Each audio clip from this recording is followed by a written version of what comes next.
I knew something was off the moment Tyler called the server room the internet basement and asked if we could just add more megabytes to fix latency. That should have been my first clue that the upcoming investor demo was heading for a flaming disaster. But no, my first real clue came 3 days later when Greg, my manager with all the emotional intelligence of a wet sock, told me to sit outside during the biggest investor pitch of the quarter, while the CEO's son presented my work. Let me paint you a picture. I was 3 sips into my burnt office coffee, we're running QA on our real-time analytics dashboard before the investor meeting, when Greg strolled in, holding a styrofoam cup like it made him powerful. His eyes slid right past me like I was a dusty monitor in the corner. "Hey, Jennifer," he said, smirking like a raccoon who found an open trash can. "Tyler's gonna handle the demo today. Big optics play. Investors love seeing the next generation involved. We'll need you to just, be available. Maybe wait outside the boardroom?" I stared at him deadpan. "Available where exactly?" Greg chuckled. Like just around, in case something needs plugging in. There's a special kind of rage that bubbles when someone talks to you like you're a sentient surge protector. I blinked slowly, smiled tighter than my VPN firewall, and said, "Sure thing, Greg, I'll be available." As I packed my laptop, I caught Tyler practicing buzzwords like he was auditioning for a middle school spelling bee. Elastic infrastructure? No, wait. Scalable? Yeah, scalable throughput. He adjusted his tie and winked at me like we were in on some inside joke. He didn't even know what throughput was. That's when it hit me, this wasn't neglect. This was a deliberate erasure, and I'd seen it coming. I didn't rage, didn't cry. I walked out of that office with a calm only a woman who's been underestimated for 15 years can perfect. By the way, if you've made it this far and you're feeling even 10% of the rage I felt in that moment, do me a favor, smash that like button and hit subscribe. Seriously, 90% of people who hear stories like this never subscribe, and it really helps the team keep exposing these glorious implosions of corporate stupidity. Back to Greg and Tyler. See, what they didn't know was that I had been laying bricks in the foundation of that dashboard for years. Our backend, my architecture. Permissions, built by me. Live graphs that would be used to dazzle the investors, all routed through credentialed query chains that, if left untouched, would silently expire unless re-authenticated by the root token, which lived, funny enough, inside my encrypted keychain. But sure, send in Tyler with his tooth-whitened smile and freshly printed business cards that still smelled like Office Depot. I could have made a scene, could have called Greg out, could have outed Tyler mid-sentence and reminded the room that I'd been up until 2 a.m. 3 nights straight tuning the anomaly detection engine to avoid false positives. But instead, I sat in the lobby, quiet, composed, and watched from my phone as the internal metrics dashboard started logging queries from the demo server. It made me laugh, honestly, not the warm kind. The kind you make when the universe gives you an open field, a match, and says, "Go ahead." The investor deck they were using still included the live demo environment. Greg, in his infinite wisdom, had told Tyler to just click around and talk confidently. Tyler, in the human LinkedIn post that he is, agreed. Neither of them realized that without my certificate, those graphs were set to time out after 60 minutes of non-root validation. And guess what no one had? I checked the logs, watched the queries run, saw the expiration timestamp ticking down like a bomb in a spy movie. Then I tucked my phone away and went for a walk. There's a difference between being invisible and being underestimated. They thought I was unplugged. Forgotten, just a tired IT woman in flats and an oversized hoodie. But I wasn't gone, I was just waiting. Greg didn't even have the decency to lower his voice. I was finishing my final notes on the authentication handler, because yes, even an hour before the pitch, I was still cleaning up their mess when he popped into my cubicle like a dollar store jack-in-the-box. "Hey, Jennifer," he started, voice soaked in fake warmth, small change. "Tyler's gonna run point on the demo. Execs think it'll really land better if he walks them through the platform. Family vision, legacy, all that jazz." I didn't say anything. Just stared at him, blinking slowly like my brain was buffering. He grinned wider. "We still need you nearby, of course, in case something hiccups. So maybe hang in the lobby, be available if we need a little tech backup." Tech backup. I wanted to say 1,000 things, most of them involving an HR violation and a blunt instrument, but I didn't. I closed my laptop, stood up slowly, and smiled. Not the fake workplace smile. The one that means something is about to detonate, and I hope you're wearing flame-resistant khakis. "Of course," I said. "Wouldn't want to interfere with the legacy." Greg nodded, clearly pleased he'd diffused the tension he never noticed he caused, and he turned and strutted toward the conference room like he'd just solved world hunger with a flowchart. I walked past the boardroom glass, slow and calm. Tyler was already inside, flipping through the investor deck on the massive screen, practicing buzzwords he'd stolen from my internal wikis. Cloud-native scalability rolled off his tongue like a kid reading Latin. He had my diagrams, my dashboards, on full display. He had no idea how much of it hinged on a back-end system that would soon ask for certificate key when he did not possess.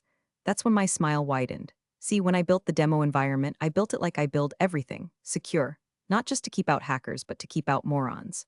The real time graphs were wired to a live data stream, one that required tokenized authentication every hour, tied to my admin chain. And the visualizations, they were connected to a cloud runner I sandboxed months ago. Something I kept separate from the shared DevOps paths because, surprise, Greg once tried to override a credential and nearly tanked our QA system. They thought they'd get the dog and pony show without the dog. I took a seat in the lobby. Not near the windows, not by reception, just across from the hallway, where I could see the shadow of Tyler gesturing wildly inside the room. He was probably explaining event triggers to a group of investors with more money than sense.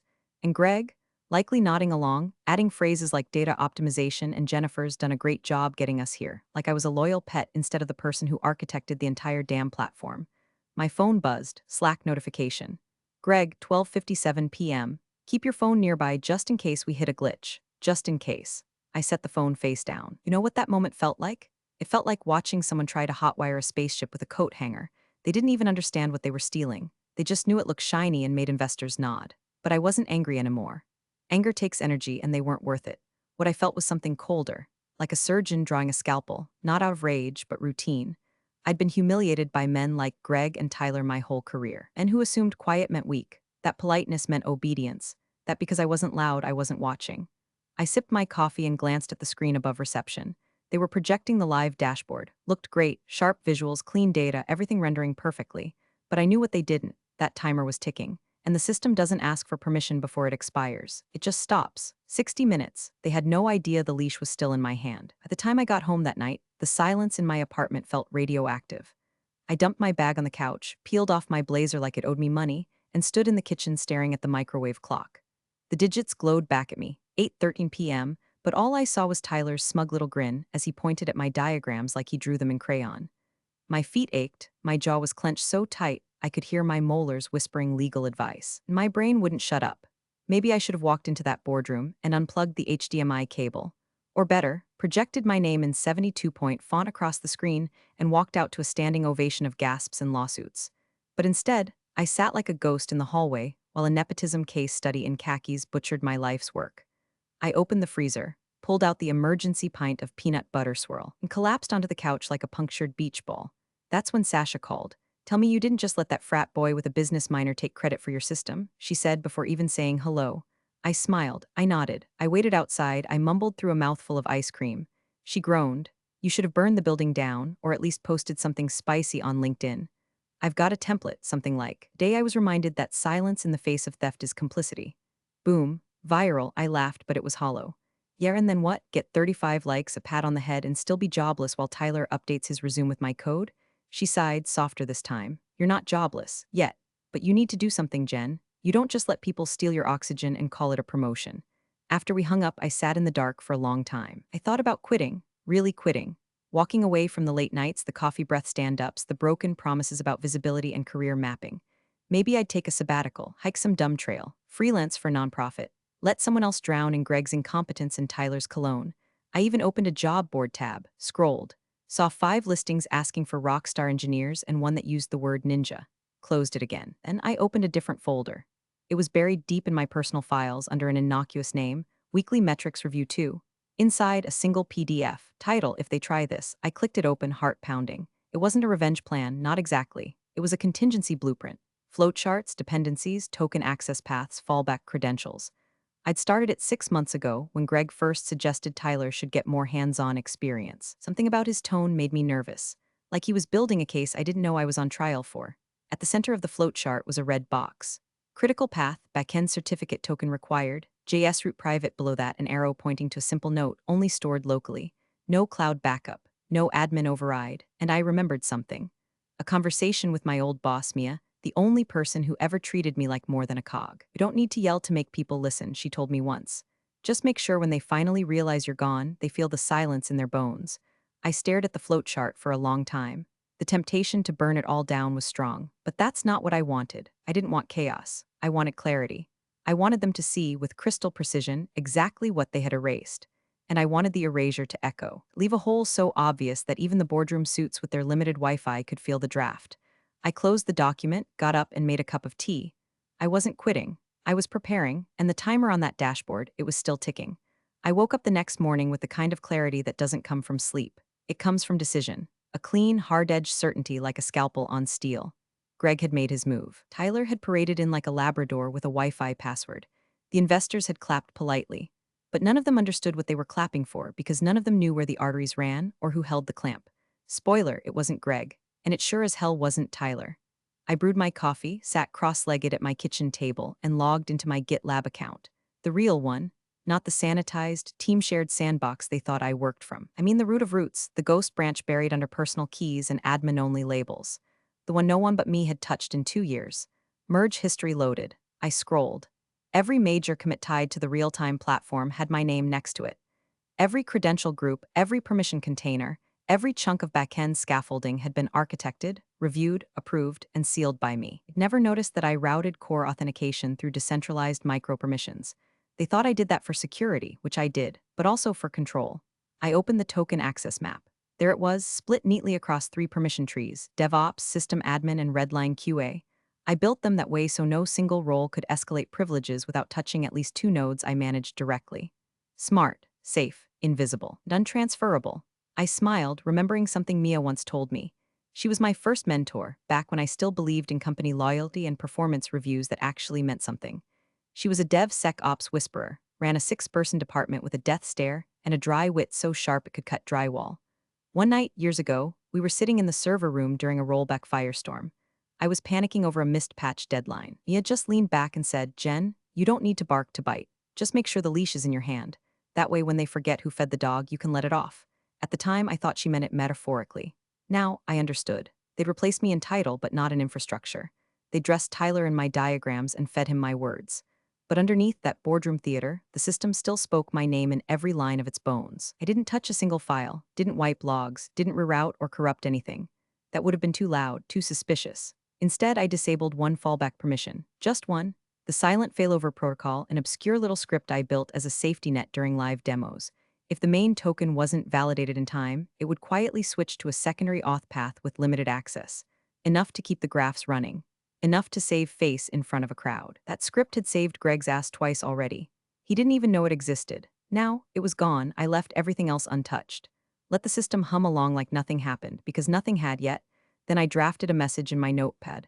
To legal at Blue Shield internal subject. For distribution only if requested attached, audit logs, credential assignments, permission trees, Slack transcripts. I didn't send it. Just saved it to a secure folder and backed it up to my encrypted drive.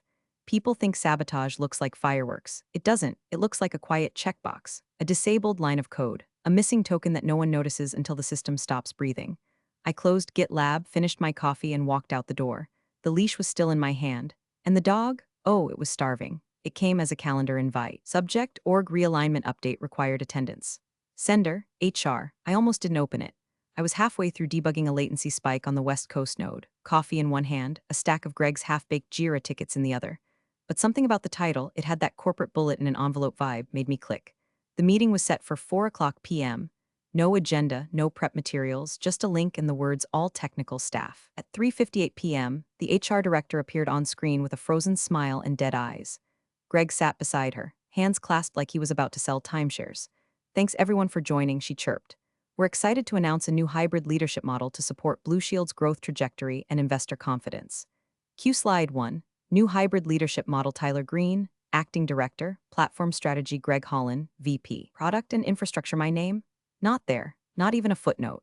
We deeply appreciate Jennifer's past contributions in building the real-time platform," Greg added, without blinking. "But as we move forward with investor alignment and optics optimization, this transition ensures we're presenting a unified narrative." Translation: we stuck the CEO's son on top of the cake and hope no one notices it's made of cardboard and lies. Someone in the meeting dropped a "congrats, Tyler" emoji. HR smiled harder.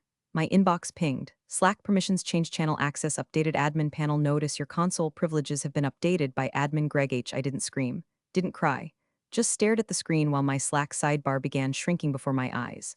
Private dev channels gone, audit logs revoked, admin console dead, but they didn't touch the skeleton key because they didn't know it existed. I built a separate pipeline years ago, not out of paranoia, out of necessity. When you're the only one keeping a product from sinking, you learn to build lifeboats nobody else can touch. Mine lived in a sidechain of our cloud architecture, disguised as a maintenance fork for legacy schema testing. No one ever asked questions because asking questions required knowing what a schema was. I opened it now. Everything still intact. Tokens clean, certificates verified. Permissions unaltered because I never routed that pipeline through corporate SSO. I routed it through me, and they forgot I existed. The funny thing is, Greg thought he'd locked me out, that stripping my access and handing the keys to Tyler would keep the gears turning. He didn't understand that I was the one who built the damn engine, and that I'd installed the kill switch under my own name, right where no one would look. I could have nuked it all right then.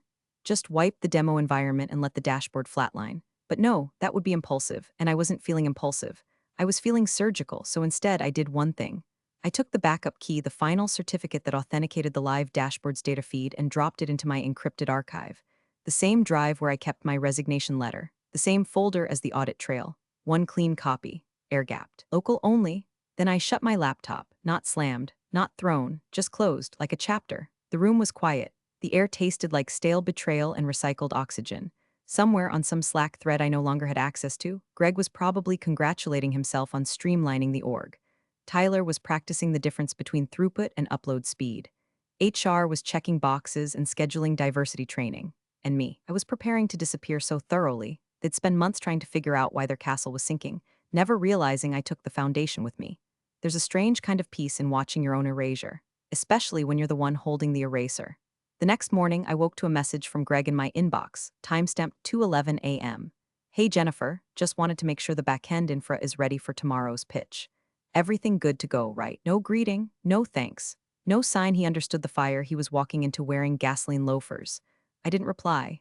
I didn't need to. By then, the trap was already set. And they'd already crawled inside, blissfully unaware that the walls were made of my fingerprints and silent expiration timers.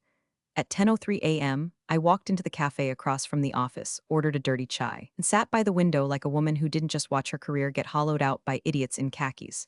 Tyler was visible from where I sat, through the third-floor conference window.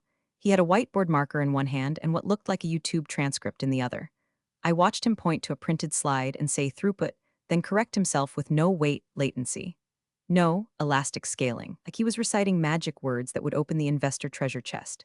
Greg hovered behind him like a proud dad watching his son tie his shoes with spaghetti. Meanwhile, I opened my phone and did something radical. I booked a 90-minute massage, deep tissue, full silence, no tech. I scrolled to my calendar app, paused for one delicious second, and left the time slot unblocked. No out of office, no in a meeting, just good all available. Let Greg sweat. Let HR wonder. Let Tyler assume I was waiting in some dark room with a laptop, ready to jump in if his pitch started buffering. They didn't know that the real system, the demo backend they were counting on to wow their suits, was already breathing through a paper straw. One that would collapse the minute it wasn't pinged by my certificate. Because here's the thing about my platform. To keep it secure, I designed the live dashboard to require an admin heartbeat, a quiet, backend credential ping that renewed access every 60 minutes. It was elegant, invisible, and completely undocumented because documenting it would mean trusting someone else with the knowledge. Greg never asked how it worked. Tyler didn't even know it existed, but I did, and I knew exactly how long they had before the heartbeat expired and the whole demo slid off a digital cliff, and I wasn't going to be around to catch them. My phone buzzed. Sasha. Sasha heard from Sandra in DevOps. Tyler just asked if data has to be real-time in real time. I'm dying. I sent back a skull emoji and muted the thread. They'd spent the past week stitching together pieces of my work like a bunch of drunk tailors trying to fake a designer dress. Greg had even quoted my old internal memo on data fidelity in the pre-pitch investor call, word for word. I wrote that memo 2 years ago at 1:30 a.m., while cleaning up the aftermath of his botched API migration. Now he read it like scripture, without understanding a single damn word of it. I left the cafe, tossed my coffee in the trash, and walked 2 blocks to the spa. The receptionist smiled, asked if I had any injuries or areas needing extra attention. Just the back, I said, been carrying dead weight for years. She laughed, I didn't. As I undressed and lay on the table, I let my phone buzz a few more times. Slack pings, calendar reminders. A message from Greg, probably checking if the failsafe thingy was still active. I turned the phone off, powerless, peaceful. In a high-rise across the street, Greg was checking the dashboard every 10 minutes. Tyler was probably rehearsing lines in the mirror like he was pitching to Shark Tank. HR was finalizing investor press blurbs with phrases like seamless transition and next-gen leadership. But none of them noticed that the dashboard's lifeline was already slowing. The data stream would hold for now, the graphs would pulse. But under the surface, the system was asking the same silent question every 60 minutes. Is Jennifer still here? And when the answer was no, the silence would be loud. I closed my eyes and let my shoulders unclench. Let them rehearse, let them gloat, let them depend. At 2:47 p.m., exactly 3 hours after the investor demo kicked off, the graph started twitching. Not crashing, twitching, slowing down, stalling mid-animation like a buffering YouTube video in 2007. The investor deck, beautifully designed by a summer intern with a Canva addiction, was still open on the big screen in the boardroom. But the real-time metrics, my metrics, were lagging behind. Greg noticed first. He tapped Tyler's elbow with that frantic, overcompensating keep talking smile managers wear when they've just realized they forgot to put gas in the car on the way to a wedding. Tyler, blissfully oblivious, kept pointing to a slowly dying bar graph on slide 9 and saying words like resilience and machine learning like he was reading from a fortune cookie. And then the graph froze. Hard. Seconds later, across all 4 dashboards, a bold red banner appeared. Real-time dashboard authentication expired. Greg's face, according to Sasha, who was monitoring from a different floor, went completely white, not pale, white like someone unplugged his blood. He leaned over the laptop, smacked the trackpad, and hissed, "Refresh it." Tyler clicked, nodded like everything was fine. The screen blinked, reloaded, and then nothing. Blank frames where the charts had been. No graphs, no numbers, just the error repeating like a drumbeat. Dashboard authentication expired, token not found. Tyler laughed nervously. Little hiccup. 1 sec, must be a caching thing. One of the investors leaned forward. A woman in a navy suit with hair that screamed, "I fund empires and bury startups before lunch." She raised an eyebrow and asked, "Is this what your clients will see if the system goes down?" The room went still. Greg cleared his throat. No, this is just the demo environment. It's sandboxed, isolated, we have a fallback. I'll just ping IT. He grabbed his phone. Dialed, no answer. Again, voicemail. And straight to deadline. Because I was IT, and my phone was off. Back in the spa lobby, I was sipping cucumber water with a towel around my shoulders and zero intentions of saving anyone's dignity. My phone, snug inside my bag, was as unreachable as I felt the day they erased my name from the org chart. Back in the boardroom, Tyler had now fully melted into panic.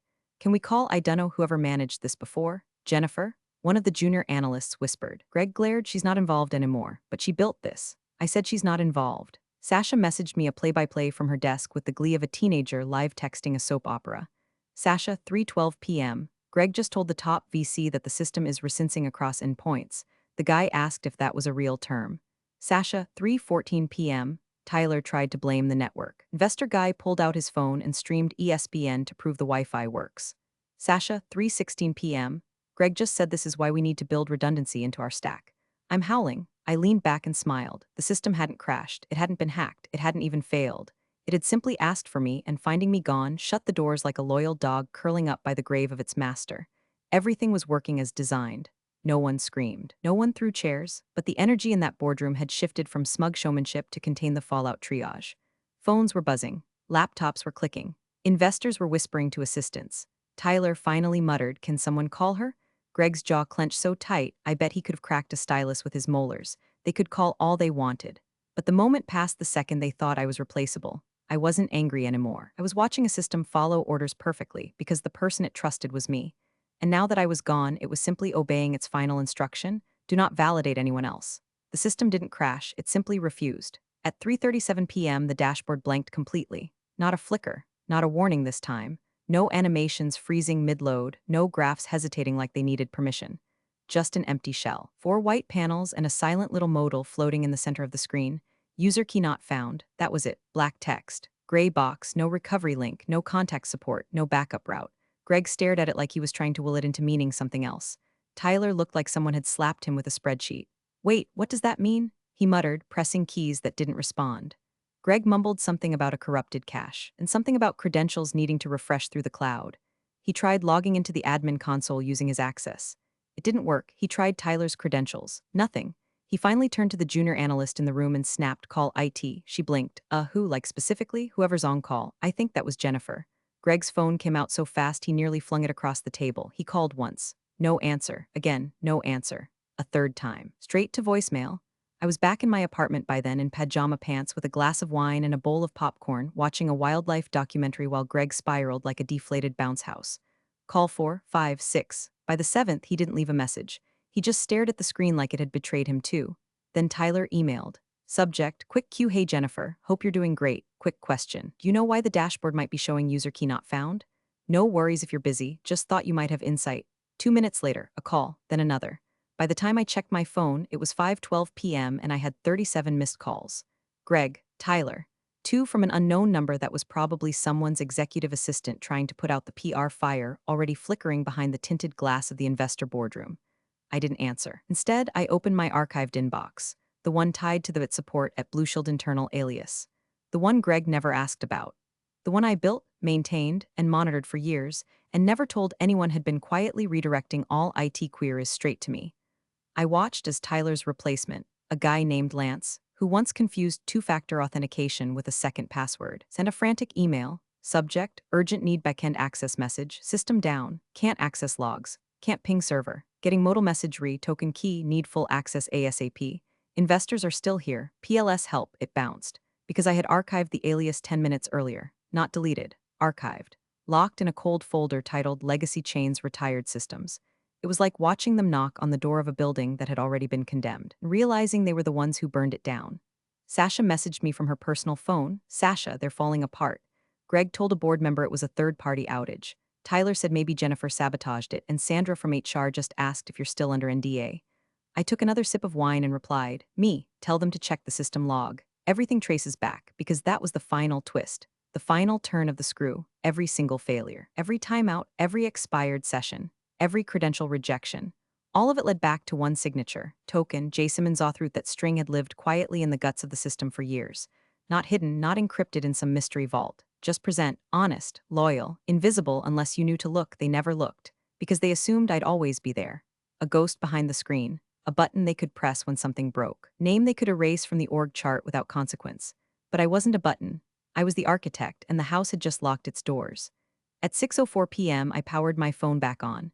The screen lit up like a slot machine on fire, Slack pings, missed calls, voicemails, texts from numbers I didn't recognize, and two frantic emails with subject lines in all caps. But one message stood out. It was from Greg. Short, no greeting, no smarmy emojis, just desperation dressed up as civility. Greg, please, what do you need to fix this? I stared at it for a moment, thumb hovering over the keyboard. Then I typed nothing. I was never broken, no anger, no sarcasm, just the truth. Then I opened the folder labeled Break Glass, zipped its contents, log trails, merge request timestamps, credential documentation, security audit receipts, and Slack captures. The screenshots alone told a perfect story. Greg approving Tyler's promotion. HR quietly removing my access. Tyler asking if data latency is like a video buffer. And the system responding, again and again, with exactly what it was programmed to do. I opened a fresh email window and typed out the final message. 2. Legal at Blue Shield internal subject. Formal resignation plus system transition log body. Dear legal team. Attached you'll find the complete audit trail related to the recent demo environment failure, including credential assignments, dashboard permissions, and backend authentication protocols. Please note, all systems operated as designed with no tampering or malicious interference. As of today, I am submitting my formal resignation from Blue Shield Systems, effective immediately. One final request, please remove me from the non-essential personnel list. Permanently. Regards, Jennifer Simmons. I hit send. Closed the laptop. Breathed. No mic drop. No grandstanding ovation. Just an exhale. Somewhere across town, Greg was probably pacing the boardroom like a caged animal, refreshing the dashboard every 10 seconds like a slot machine might suddenly pay out. Tyler was Googling authentication errors and trying to figure out if VPNs could be emailed. Legal was skimming through the audit logs and seeing my name stamped across every system failure they thought was just glitches. But the real moment of silence, it belonged to me. Because when I said I was never broken, I meant it. I'd done my job. I'd built the thing they sold. I'd carried it on my back while they pitched it like a magic show. And when they decided to erase me, they forgot the simplest rule of architecture. You can't remove the foundation without watching the whole damn thing come down. No fury, no vengeance, just engineering. I poured another glass of wine and stepped out onto my balcony, the city humming below. I didn't smile. I didn't laugh. I just watched the lights flicker in the windows across the skyline, wondering how many other women had built things for people who never bothered to learn how they worked. In some conference room, Greg hit refresh again, and again, and again, never realizing it was never his to control. Appreciate you sticking around, you legends of the break room. Subscribe for more chaos. Let's make your old managers spill their coffee in fear.